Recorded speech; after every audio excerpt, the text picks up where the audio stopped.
Hello friends, welcome to my YouTube channel Lucent special में आपका स्वागत है। तो हम लोग क्या पढ़ रहे हैं? तो प्राचीन भारत हम लोग पढ़ रहे हैं, जिसमें इतिहास जानने के स्रोत पढ़ रहे हैं।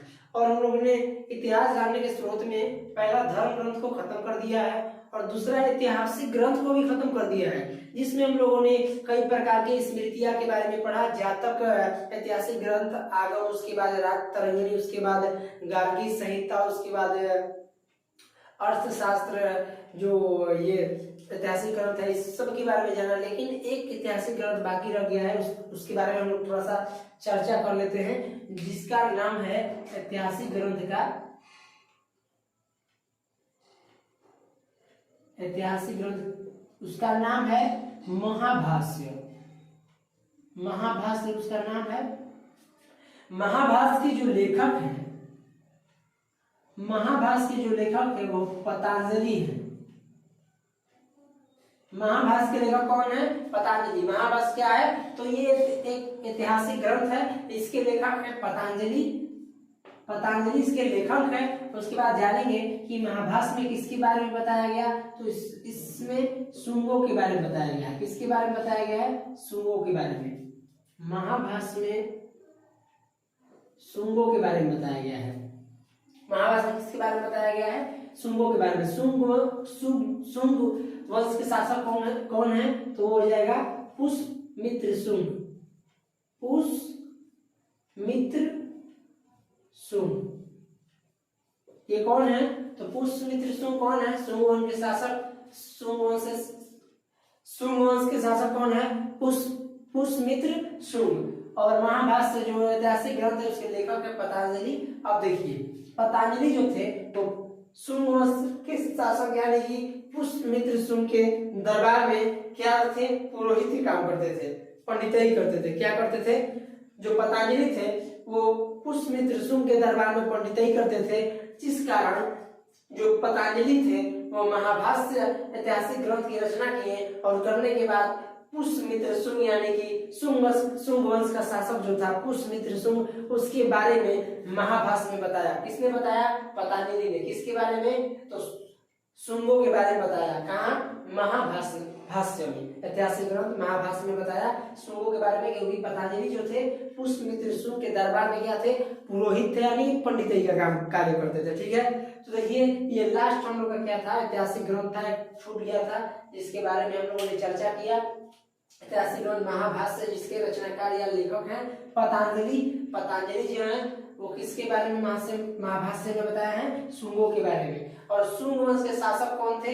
पुष्यमित्र शुंग थे। आगे की ओर में हम लोग पढ़ेंगे अब विदेशी यात्रियों का विवरण या विदेशी यात्रियों से मिलने वाली जानकारी। तो चलिए हम लोग बढ़ते हैं उसकी ओर, जो इतिहास जानने के तीसरे स्रोत में आता है। क्या है? तो विदेशी यात्रियों से प्राप्त होने वाली जानकारी। तो हम लोग जानेंगे कि विदेशी यात्रियों से प्राप्त होने वाली जानकारियों के बारे में। क्या जानेंगे? कि विदेशी यात्रियों से प्राप्त होने वाली जानकारियों के बारे में जानने से पहले हम लोग देखेंगे कि इसे कितने कैटेगरी में बांटा गया है। तो इसे 4 कैटेगरी में बांटा गया है। कितने कैटेगरी में बांटा गया है? 4 कैटेगरी में। कौन कौन सा? तो देखेंगे हम लोग। पहले जो आते हैं विदेशी यात्री में, वो आते हैं चीनी लेखक। दूसरे नंबर पे जो आते हैं, दूसरे नंबर पे कौन सा आता है? तो देखिए विदेशी यात्रियों से प्राप्त होने वाले जानकारी के बारे में या विदेशी यात्रियों का विवरण के बारे में। तो दोनों एक ही बात है। तो चीनी लेखक पहला हम लोग का क्या हो जाएगा? चीनी लेखक हो जाएगा। पहला क्या होगा? चीनी लेखक।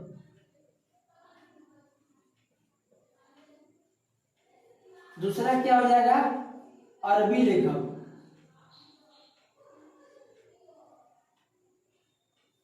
तीसरा क्या हो जाएगा?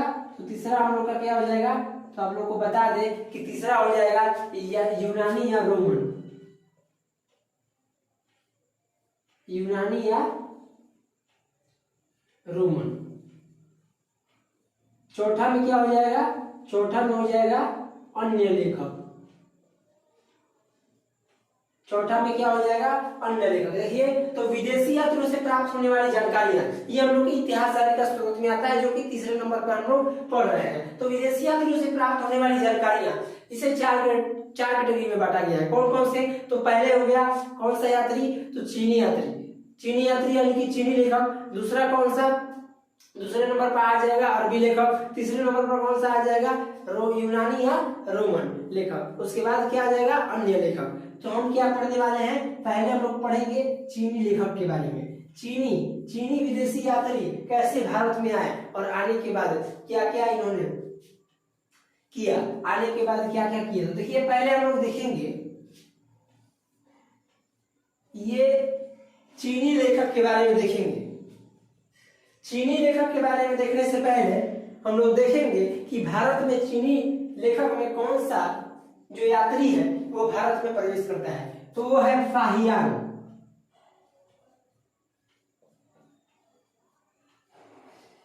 फाहियान आया, तो ये आया तो आया, लेकिन जब ये भारत में आया तो उस समय कौन सा शासक भारत में था, इसके आगमन, जब भारत में इसका जब आगमन हुआ उस समय शासक कौन था, तो था जिसका नाम है चंद्रगुप्त, जिसका नाम है चंद्रगुप्त द्वितीय, जिसका नाम है चंद्रगुप्त द्वितीय। चंद्रगुप्त द्वितीय के शासन काल में फाहियान विदेशी यात्री भारत में आते हैं। आने के बाद चंद्रगुप्त के दरबार में आते हैं। किसके दरबार में, चंद्रगुप्त द्वितीय के दरबार में फाहियान आते हैं। चीनी लेखक विदेशी यात्री जो फाहियान है वो चंद्रगुप्त द्वितीय के शासन काल में आते हैं और आने के बाद इनके दरबार में आते हैं। किनके दरबार में, तो चंद्रगुप्त द्वितीय के दरबार में। इनके दरबार में आने के बाद ये किस राज्य को घूमते हैं, तो ये आने के बाद मध्य प्रदेश की यात्रा करते हैं। मध्य प्रदेश की यात्रा कौन करता है, तो फाहियान करते हैं। और फाहियान जब मध्य प्रदेश की यात्रा करते हैं तो करने के बाद ये मध्य प्रदेश के लोगों को सुखी एवं संपन्न बताते हैं। कौन बताते हैं, फाहियान बताते हैं। फिर से देखेंगे कि विदेशी यात्री में जो चीनी लेखक है फाहियान, वो किसके शासनकाल में भारत में आते हैं, तो वो चंद्रगुप्त द्वितीय के शासनकाल में भारत प्रवेश करते हैं। आने के बाद क्या होता है, तो ये चंद्रगुप्त द्वितीय के दरबार में आते हैं। आने के बाद ये मध्य प्रदेश की जो है, मध्य प्रदेश का जो मध्य प्रदेश राज्य है, इस राज्य को घूमते हैं। घूमने के बाद इस राज्य के लोगों को सुखी और संपन्न बताते हैं। कौन बताता है, फाहियान बताता है। किसके दरबार में आते हैं, चंद्रगुप्त द्वितीय के दरबार में। उस समय शासन था चंद्रगुप्त द्वितीय का। ठीक है, ये मध्य प्रदेश का जो है, मध्य प्रदेश को घूमते हैं। घूमने के बाद वहां के लोगों को सुखी और संपन्न बताते हैं। आगे जो हम लोग का हो जाएगा, आगे आने वाला जो है वो हो जाएगा वेनसोंग।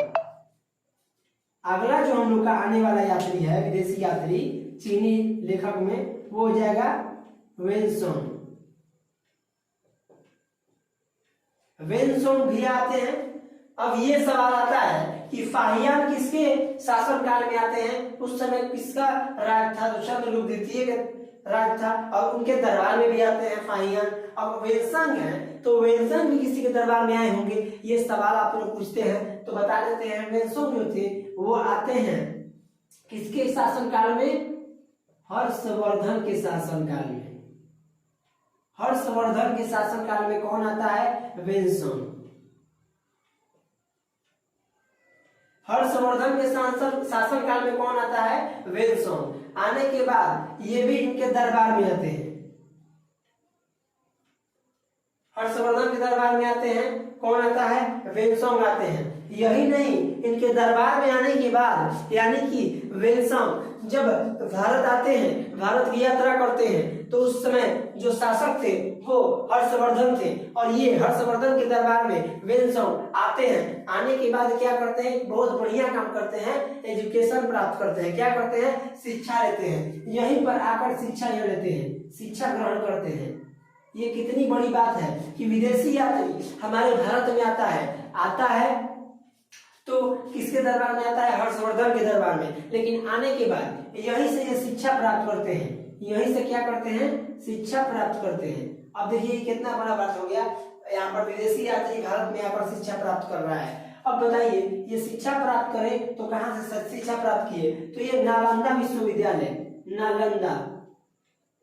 नालंदा विश्वविद्यालय, नालंदा यूनिवर्सिटी से ये शिक्षा प्राप्त करते हैं, ये शिक्षा प्राप्त करते हैं। कौन करते हैं? तो क्वेश्चन आप लोग अगर आ जाए, ये एक विदेशी यात्री जो भारत आकर नालंदा विश्वविद्यालय से शिक्षा प्राप्त करते हैं, तो आप लोग का आंसर होना चाहिए वेनसोंग। विदेशी यात्री कौन हो जाएंगे? वेनसोंग।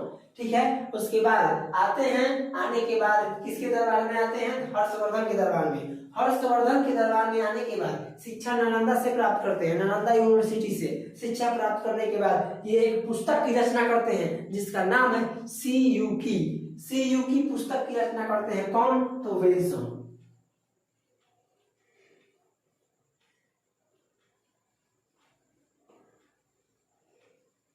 अगर क्वेश्चन पूछा जाए कि पुस्तक सीयूकी किसकी रचित है, तो ये हम लोग का हो जाएगा वेनसोंग की। वेनसोंग द्वारा रचित पुस्तक कौन सी है? सीयूकी। अब आप लोग समझ गए होंगे हमारे भारत के बारे में। हमारे भारत एक ऐसा मुल्क है जहां पर विदेशी यात्री आते हैं और भारत में आकर शिक्षा भी ग्रहण करते हैं, यात्रा करने आते हैं, आने के बाद शिक्षा भी ग्रहण करते हैं। उनमें से एक जो यात्री है विदेशी यात्री चीनी लेखक में हो जाएगा वेनसोंग, जो कि आते हैं और हर्षवर्धन के दरबार में आने के बाद शिक्षा नालंदा से प्राप्त करते हैं। और नालंदा क्वेश्चन पूछ दिया जाए कि नालंदा विश्वविद्यालय, नालंदा यूनिवर्सिटी किस स्टेट में है, किस राज्य में है, तो आप लोग का सवाल का जवाब होना चाहिए कि नालंदा विश्वविद्यालय या नालंदा यूनिवर्सिटी कहाँ पे है। तो हम सवाल का जवाब दें तो ये हो जाएगा बिहार राज्य में। कहाँ है? नालंदा बिहार राज्य में है। तो ये आप छोटा मोटा क्वेश्चन याद कर लीजिएगा। आगे हम लोग अगर देखेंगे कि इन्होंने शिक्षा लिया और एक बुक भी लिख दी सीयूकी। कौन? तो वेनसोंग। अभी हम लोगों ने दो चीज देखा। पहले तो हम लोग देखिए फाहियान विदेशी यात्री के बारे में, और दूसरा देखे जो हम लोग वेनसोंग यात्री विदेशी यात्री के बारे में। और तीसरा क्या है? तो तीसरा जो हम लोग का हो जाएगा वो संयुगल हो जाएगा। क्या हो जाएगा? तो देखिए यहां पर संयुगल हो जाएगा, संयुगल। उसके बाद हो जाएगा इतिश्री। तो देखिए पहला नंबर पे तो हम लोगों ने देखा विदेशी यात्री फाहियान। दूसरे नंबर पे हम लोगों ने देखा वेनसोंग। तीसरा नंबर पे हम लोग देख लिए संयुगल। और चौथा नंबर पर हम लोग देख लिए इतिश्री। तो ये चार विदेशी यात्रियों के बारे में हम लोगों ने जाना। उम्मीद है कि हम लोग इसी तरह जबरदस्त बैटिंग करेंगे लूसेंट की ओर, और लूसेंट की ओर प्रस्थान करेंगे बहुत ही मजबूती के साथ। इसके साथ आप लोग को भी साथ देना, इसमें कोई कमी नहीं करनी हो।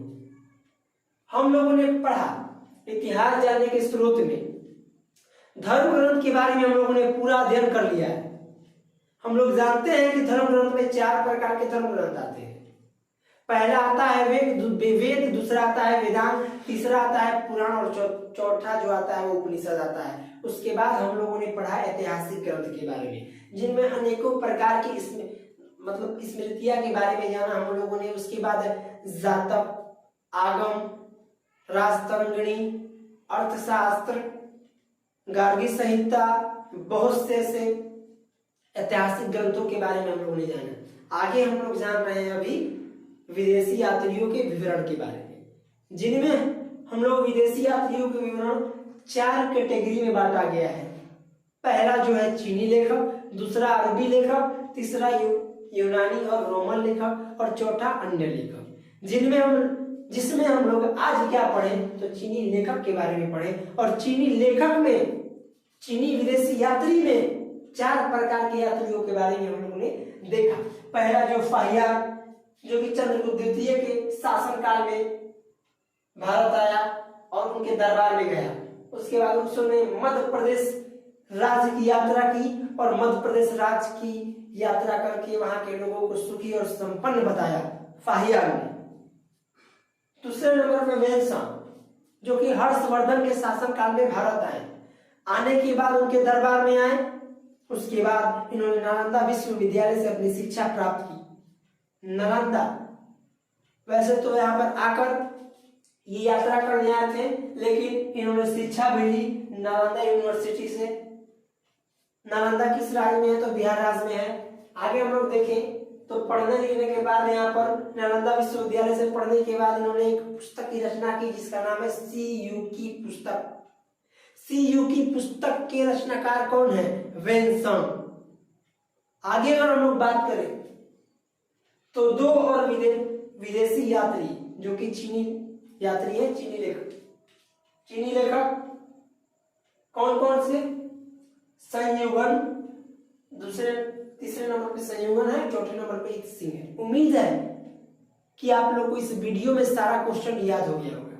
तो मिलेंगे हम लोग नेक्स्ट वीडियो में, तब तक के लिए जय हिंद।